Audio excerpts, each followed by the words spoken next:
we would like to be presenting to you the intended environment of the company. Implementing risk management requires having clearly established policies and procedures.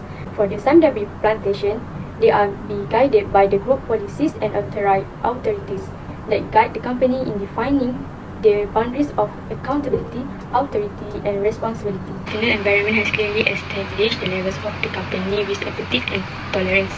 This demonstrates the company's resilience to potential failures and the willingness to take on risks. The leadership of the Samdarbi plantation is committed to and supportive of risk management for it to be effective. An environment where risk management procedures may be successfully applied and enforced is one that is created by a strong governance structure and leadership that prioritize the risk management practices internally to meet the risk management goals. Samdarbi plantation used the balanced scorecard approach to create targets that were consistent with the group. Samdarbi plantation has planned a strategy to achieve it in every 5 years. The strategy pilot is sustainability. The company's strategy is to be a leadership role in climate action and social performance. Also, to build a resilient supply chain that progresses towards strengthening the use of the projects and building the trust through engagement and transparency. Second pilot is operational excellence. The strategies that requires performance excellence across all the businesses. The company strategically is to deliver the better customer values and sustain value creation via transformation. Last strategy pilot is innovation. Computer innovation that will enhance business growth. The innovation by digitalization transforming that may be helpful for the company to assess the market changes.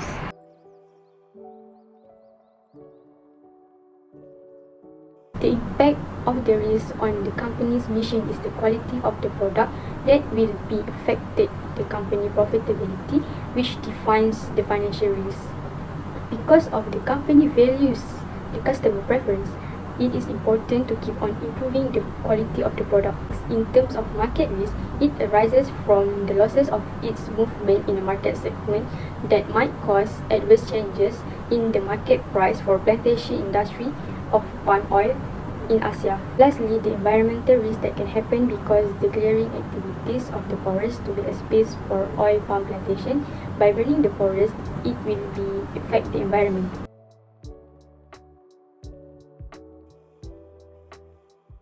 The impact of the risk on the company vision is the release of smoke and carbon into the atmosphere and causing air pollution by burning the forest to clear vegetation in natural forests as well as palm oil plantation. Both causes will give the risk of environmental to the company. I will continue to discuss the significant risks of the Samdabi plantation. The first risk is legal and regulatory risk. In the nations where the group conduct business, rising nationalism, particularly in relation to land issues, it has put SDP at risk of dealing with unfair legislation that could have an impact on the group's strategy, operations, and finance. The second risk is competition risk. There is an increasing possibility of competition from other types of oil, such as vegetable oils, soybean, and sunflower oils throughout the STP's 2020 to 2022 year period. However, due to constraints surrounding sustainability, the rate of palm oil expansion in Malaysia and Indonesia has decreased. Hence, there may be an increase in danger of the competition in SDP. Volatility of vegetable oil price is the third significant risk of SDP. The palm oil price continues to be volatile due to disruption and constraint in the global supply, which have caused by the crude palm oil price to reach an all-time high in 2022. The price are expected to stabilize in 2023, but remain susceptible to changes in global demand. The fourth one is advanced mechanization, automation, and digitalization of plantation operations. SDP initiated to significantly reduce their dependency on manual labor to transform their plantation operations through enhanced mechanization, automation, and digitalization. This is a risk for SDP to pay the high cost on adopt and maintenance to automation, technology, and specialized equipment. Next one is occupational safety and health performance. The productivity of a business and the safety of its employee may both be impacted by a hazardous workplace. Lack of the safety equipment and training for the employees could result in accidents and injuries that result in the employee fatalities. Therefore, a company's efficiency performance can be impacted by worker safety and health performance. The sixth risk is commodity risk. The price of raw material has increased in 2021 because all businesses have started to resume from the lockdowns. Further considerable price hikes in fertilizer and agrochemicals have resulted from shortage of supply. These have been brought by about the power constraint in China, which can be made worse by the high freight charge due to ship shortage. Moreover, the conflict between Russia and Ukraine has resulted in much higher energy price, which has led to significantly increased processing costs for the activities. Additionally, there is also geopolitical uncertainties. Uncertainties caused by the geopolitical, academic, and diplomatic problems could damage the group's main market's demand, disrupt the global supply chains, and generate volatility in commodities price. The risk has a potential decline in demand from key markets and increase in the operating costs. I will continue to present the significant risk, which is the eighth risk, is effluent and waste from mills. The trash and effluents from mills may pollute the environment and harm local communities' health. The pollution will have a detrimental effect on SDP's reputation. The ninth risk is financial risk. Due to the volatility in financial year 2001 and 2002, the risk of payment defaults and non-performance of contracts by buyers has significantly increased. Macroeconomic issues, which the Ukraine conflict, will affect prices, availability of goods, and also consumer financial security. Moreover, several interest rate increases by central bank has led to the increased cost of financing for SDP, suppliers, and also clients. Moreover, the risk of social and environmental impact. The real or imagined concerns about emissions, traceability, food safety, food security, or environmental or social harm that could impact an organization's brand, credibility, and market trust can have a detrimental influence on SDP. The cost of recovering from the negative and environmental effects from SDP investment may be high. Next, sustainability risk. As human rights and deforestation in the palm oil business come under closure, sustainability risk has risen significantly.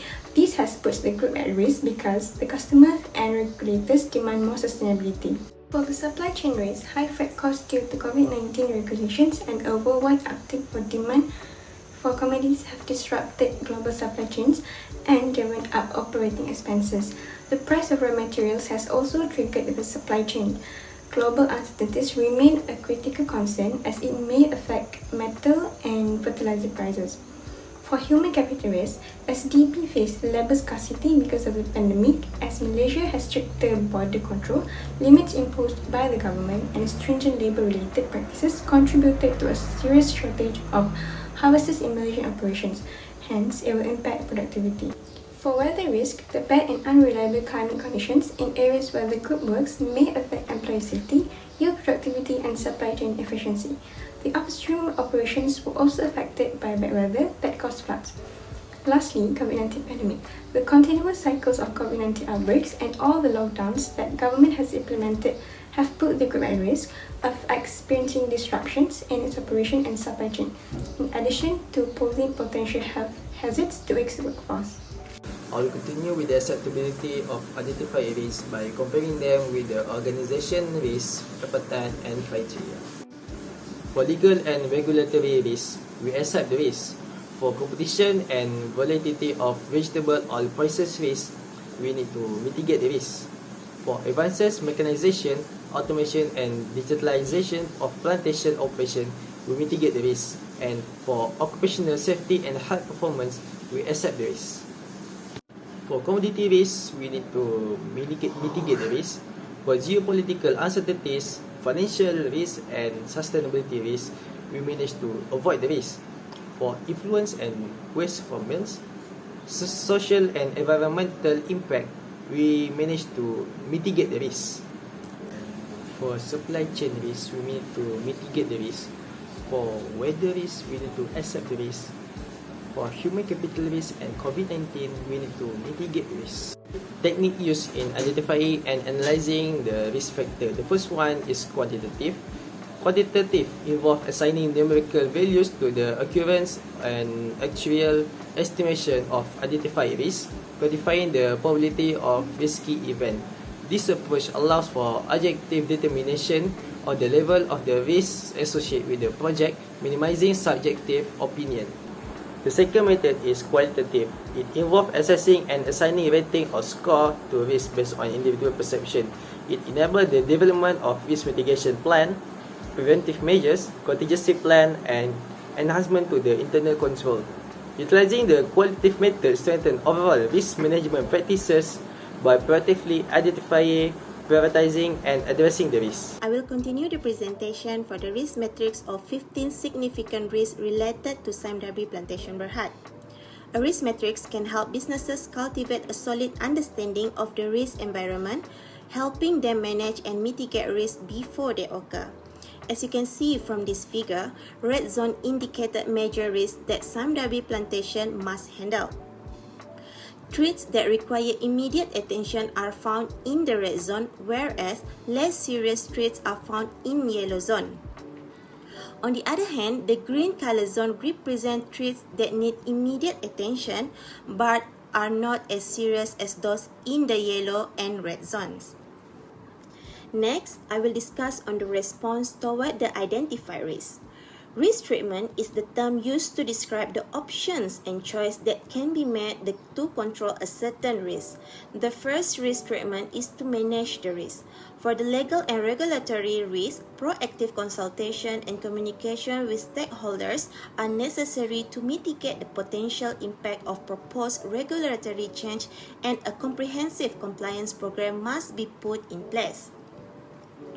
Next, commodity risk. Sime Darby Plantation provide reliable inventory management that use market knowledge to find the lowest price for goods, such as fertilizers, and maintain a close eye on the price of raw materials around the world to ensure accurate budget. Then, for the supply chain, maintain close contact with shipping line to ensure availability and cost control. Integrating a shipping management solution to automate the shipment process, reducing manual intervention and increasing efficiencies. The fourth risk that need to be managed is financial risk. The Group Credit Committee and other levels of management monitor credit risk and contract to ensure the group is safe from negative interest rate shift. Next, the human capital risk. Sime Darby Plantation has implemented mechanization, automation, and digitalization projects to improve manual work on plantations. They have hired more local people through Project Local to run the new machines and do highly skilled work. Workarounds should be used to control productivity levels. I will continue the part of response towards identified risk, which is manage the risk.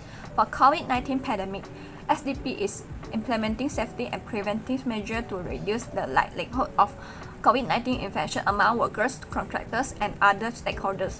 Ongoing surveillance, tracking, and assessments of COVID-19 cases are also being conducted. SDP is also participating in vaccination initiative and has established business continuity plans for the most important aspect of their operations. Next, for the weather risk, SDP has come up with the idea of enhancing the use of planting material that has a higher potential yield, such as genuine select, which was created in-house and is more resistant to the effects of the weather and more efficient in terms of the use of nutrients and water. This will help to reduce the risk posed by climate change and improve the yield and productivity of palm oil productions. Furthermore, for the competition risk, SDP can utilize mechanization, automation, and digitalization to increase productivity and reduce costs. Also, SDP can continue innovation in their product and improve the quality of the product. To satisfy the customer, SDP must provide great solutions to fulfill their needs within the shortest period. Then, for the social and environmental impact, SDP needs to maintain a good reputation and enhance governance structures to consider social and environmental impact. To enhance its brand equity, they need to improve social and environmental performance. On the other hand, for geopolitical uncertainties, SDP need to keep an eye on geopolitical changes that could expose the group to systemic risk and adjust plans as necessary. To enhance supply chain resilience, SDP should use robust inventory management that uses market knowledge to buy supplies at a higher pricing. To manage the risk of volatility of vegetable oil price, SDP can improve and optimize the supply chain to guarantee uninterrupted connectivity and quick customer response. To reduce the effect of the price volatility on the group revenues, concentrate on expanding the downstream sector. Lastly, for occupational safety and health performance, STB need to provide training to educate employees and supply chain partners to increase safety and health awareness. Also, reinforce employee adhere to workplace procedures and safety measures. Next, we discuss about the accept the risk for advanced mechanization, automation, and digitalization of plantation operations. Despite spending a lot of money to convert plantation operations, STB benefits from developing and implementing innovations in robotics and automation to change plantation operations and boost performance efficiency. Next, we discuss about the avoid risk. For the influence and waste from mouse, SDP should practice wastewater treatment valve in their industry to prevent influence and waste leakage. Then, for sustainability risk, SDP need to promote sustainability practices on the ground. SDP has developed continuous improvement method. Additionally, regular monitoring and tracking are required to guarantee compliance. With the aid of both internal and external third-party assurance mechanism, the group has adopted several improvements to its labor practices, governance platforms, and as well as initiatives to improve compliance with the 11 International Labour Organization forced labor indicators. That's all from me. Thank you.